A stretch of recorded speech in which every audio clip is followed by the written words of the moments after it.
Chapter 9. Guys, I say, you're not going to believe this. This joint isn't creepy. It's a geek's dream come true. It's my dream come true. It's dusty and it's cramped. It's filled to the brim with geek stuff. I spot cases crammed with comic and cinematic collectibles. The actual outfits that Batman wore in the movie from 1989. A Ghostbusters marshmallow model. Even the villainous bathroom is loaded with reproduction movie cannons and blasters, and the walls are covered with swords, axes, and blades.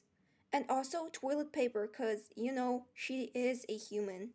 This is a lifetime's worth of major collecting. It's a museum. Her own personal museum. Quint peeks his head in the window. Is it safe? He asks. I'm not sure if it's safe, I say, but I'm sure it's awesome. Get in here, gang. A moment later. I can't lie, this is pretty cool. These are authentic movie props and high quality gaming replicas. There's no sign of the villainous Evie Snark. And honestly, I'm so totally overwhelmed by how cool this is. For a moment, I forget about her. We all do. My bodies are instantly yanking things off walls and shelves. Dudes, I say, we've stumbled upon an oasis of nerd awesomeness. It's the holy grail of geekness, Quinn says in the most serious voice I've ever heard. I'm trembling, partly from how excited I am by this geek collection, and partly from the ice water in my underwear. But those icy undies make me realize we don't need to be freezing our butts off, looking like bootleg monster slayers as we stomp around Wakefield. Now we can dress for the winter like heroes.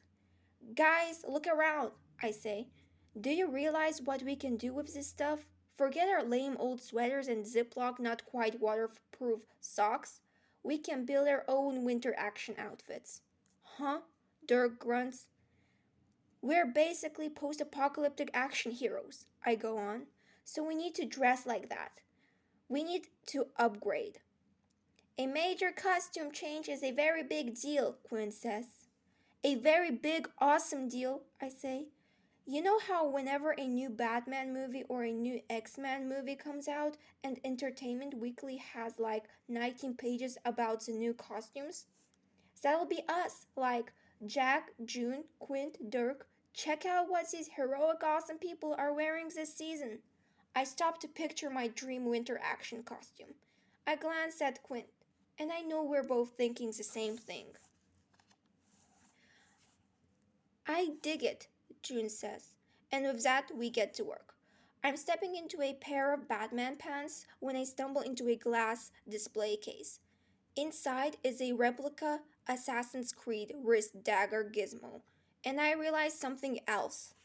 This is totally the place where I can put June's Christmas gift over the top. Her gift is almost complete, but now I can make it perfect. Because any movie or gaming or comic book weapon used for fighting bad dudes also works for battling giant monsters. I can almost picture June now. My June as battle mage thoughts are interrupted by Dirk and Quint. They found replica Harry Potter ones and are having a wizard's duel, which turns into a game of muggle baseball when Quint hurls a golden snitch at Dirk. Perfecto! June suddenly exclaims. The final piece of my costume.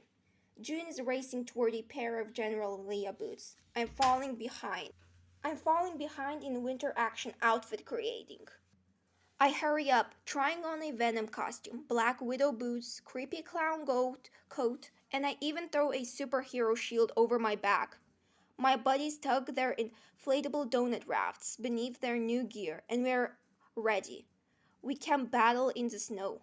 Ice water is no threat. I could curl up for a nap on Starkiller Base and stay toasty, because we have winter action get-ups. That's when I notice the door. Curiosity grabs me. I walk over, pull it open, and I see a room full of something strange.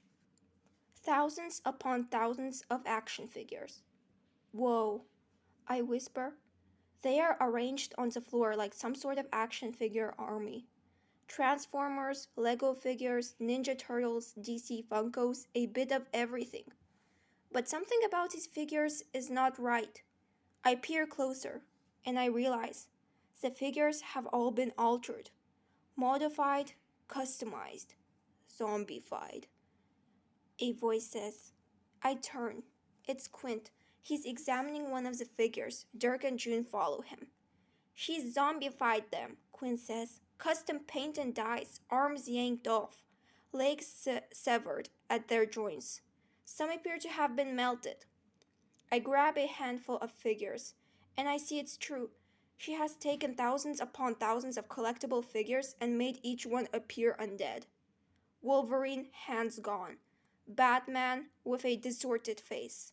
Teen Titans, skin gray and plastic insides exposed.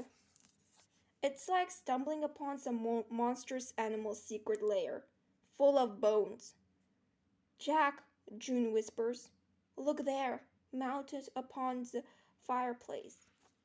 I see it. It's the one thing in the room that isn't a fake zombie figure. The Louisville slicer. I shove the zombified figures that I'm holding into my jacket pocket. Standing on my tippy toes, I reach for the Louisville slicer. While I'm reaching, I see Quint. Our dorky, geeky eyeballs connect. Jack, don't, Quint whispers. Fingers snap quick. We're on the same page. We need to get out of this joint, because it's suddenly clear. In my mind, everything is lighting up, like a video game that flashes and highlights items that you can use. This is a trap. But even as I realize it, my fingers are wrapping around the Louisville slicer. It's like my brain is quicker than my body. No wonder I'm so lousy at basketball. But I'm also medium good at video games. That's hand-eye coordination too, right? Shouldn't I be equally good at all the hand-eye things? I tug at the Louisville slicer and click! The bat moves, just slightly. Then the sounds begin, like a ball rolling. Gears turning, our weights dropping. It's like stealing the idol in Raiders of the Lost Ark. The Louisville slicer, Quinn says. It was connected to, I don't know, something. What did you do? Dirk whispers. Something dumb, I reply. I glance back at my friends. They're huddled together in the center of the room, and a perfect square at their feet is swinging open. Whoosh! Their eyes go wide and their mouths go wider.